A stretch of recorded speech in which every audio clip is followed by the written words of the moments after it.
Now, I mentioned that Arsenal are facing Bayern Munich this week. Bayern Munich were 3-0 winners at the weekend against Cologne in the Bundesliga. And I thought we need to talk about the Bundesliga because we haven't done it for a while. So I thought if we're going to talk Bundesliga, we need to get one of the best people who knows all about it. So I'm delighted to say that joining me now live on Sportuccino is the Bundesliga correspondent for Fox Sports. Ross Dunbar joins me now live on the programme. Good morning to you, Ross.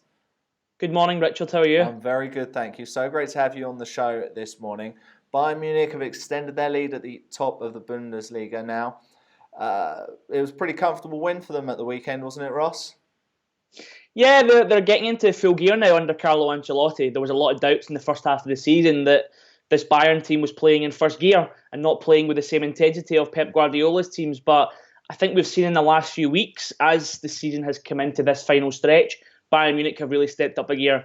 They're winning games in the Bundesliga with a real dominance now. They beat Hamburg, of course, 8-0. They beat Schalke very comfortably in the German Cup. And, of course, they beat Arsenal 5-1. So they've really kicked on, and players like Thiago and Lewandowski and Müller are really finding their form going into a really important part of the season. And that was the question around Ancelotti, was whether he could prime his players to the right level so that when they get into this last third of the campaign, they could really kick on. And so far, the evidence would suggest they're in a good place.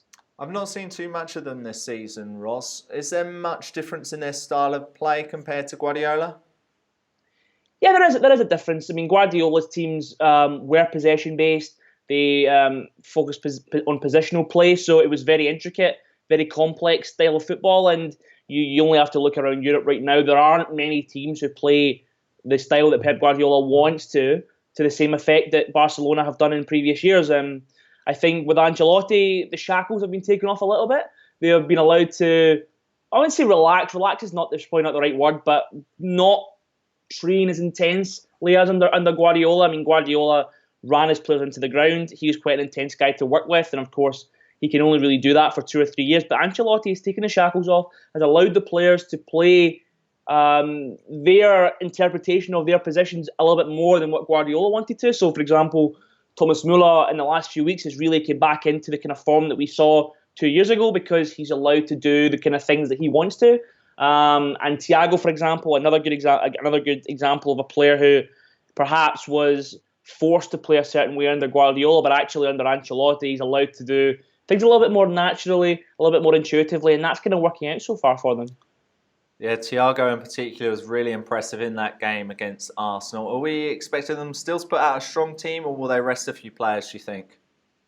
Well, they're going to miss Manuel Neuer, I think. I mean, he has a calf problem and he trained individually at the weekend, so it's a bit of a doubt whether he's going to play. But I don't think Bayern are going to take their foot off the gas. I mean, you can't still underestimate a team like Arsenal because they still have quality players who could put on a big performance and really make the tie difficult for Bayern. They want to keep the momentum going. That's the key word that's being used all the time from Bayern is momentum. They want to keep this going so that when they do get to the next round in the quarterfinals, they don't want to take their foot off the gas and perhaps be a little bit complacent like we saw in the last 2 or 3 seasons under Guardiola.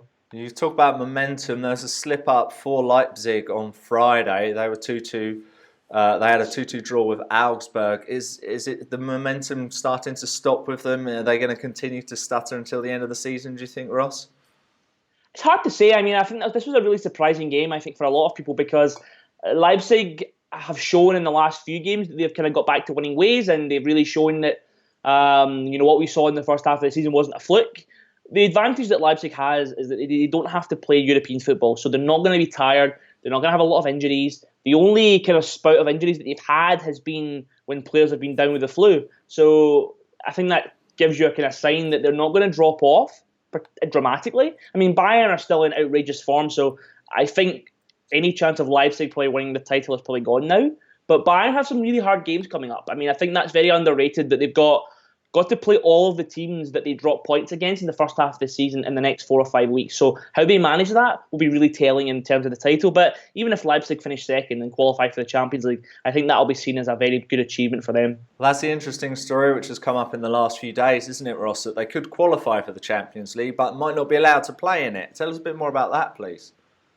Yeah, so UEFA basically will not allow any team who has a controlling stake in a club and a 30% stake in another club to compete in a European competition. So, for example, I'm trying to think of another example, but if Man City had a European club, a European franchise, they wouldn't be allowed to compete in the competition.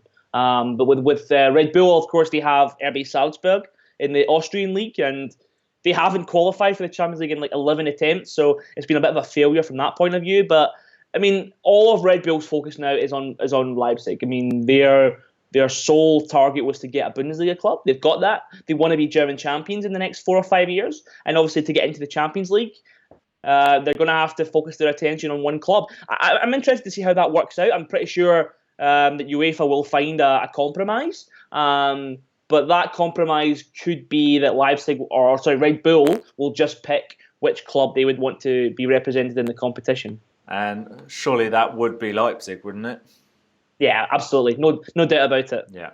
Well, we spoke about Leipzig, who might be in the Champions League. Of course, Borussia Dortmund still are. But they had a massive win at the weekend, didn't they? 6-2 over Leverkusen. How good did they look, Ross?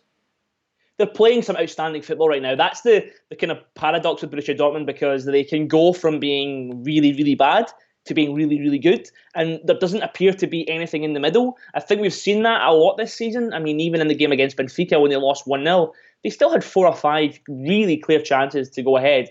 And I think that's why there's not really an arrogance, but I think there's more of a self-confidence that Dortmund have the quality to go into that second leg against Benfica at the Westfalenstadion with some optimism, because they've scored 12 goals in their last 3 games.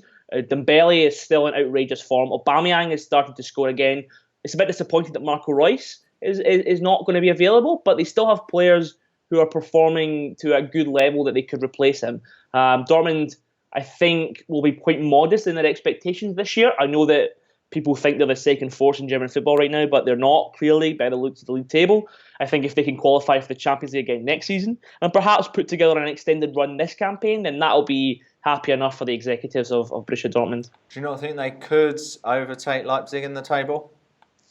They could. I mean, it's still possible. I mean, it's 6 points of a difference right now. I mean, it could go the other way. I mean, Leipzig do have a lot of favourable games coming up. They've played a lot of the top teams in the last few months, so I think that could be an advantage to Leipzig. Of course, not having to play European football and not having to worry about cup matches. But I think Dortmund will be happy with third place right now. And then whether they can win the German Cup, that could be another thing. But at least it's still a long way to go. 6 points, I think Dortmund would have bitten your hand off for that at the start of the season. And of course, they do have a wonderful home record, not so good away.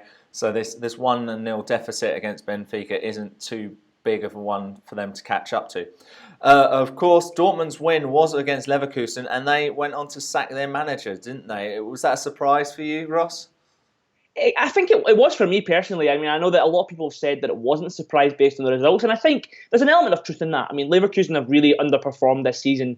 I think they're well off the European positions this year, which for a team that has kind of consistently performed in the Champions League over the last 4 or 5 years is a huge blow, not just from a reputation perspective, but from an economic standpoint. Leverkusen is not a well-supported club, so in terms of that kind of resources from ticket sales, from fan revenue, it's not really there. So Champions League revenue is so important for that football club, and they obviously lost 6-2 at Borussia Dortmund on Saturday, but they lost at home to Mainz the week before, and I think maybe the club's executives were in a position where they had to make a move before things got a little bit too tight. I mean, they've got obviously the second leg in Madrid to go. They've conceded 4 away goals. It's going to be hard for them to turn that around, I think.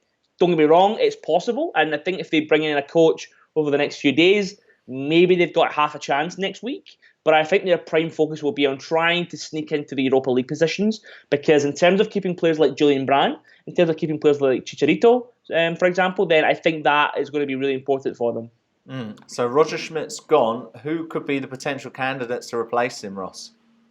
Well, there's not really been any names thrown around yet. I mean, you could go either way. You could go for a coach who has a big reputation. Jurgen Klinsmann has been one of the names touted around because, of course, he is German.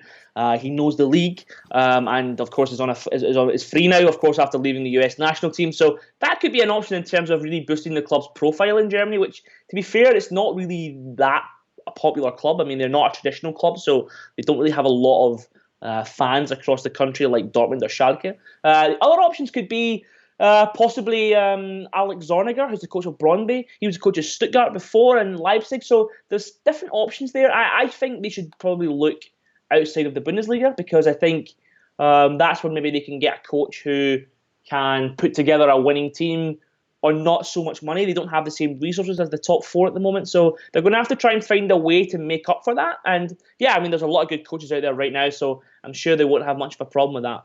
Well, Ross, it's been really good to talk to you this morning. It'd be very interesting if Klinsmann was to go there. I think he'd do very well in the English Premier League. I think he'd be a good fit there, but we'll have to wait and see all of what goes on there. Of course, there's always the summer merry-go-round to happen as well. Ross, just before you go, why don't you tell us how we can continue to get this great knowledge from you on social media, and also anything else you'd like to promote, please? It's probably best just to follow me on Twitter. I'm at Ross Dunbar 93, and yeah, I think you can get all my content and musings there.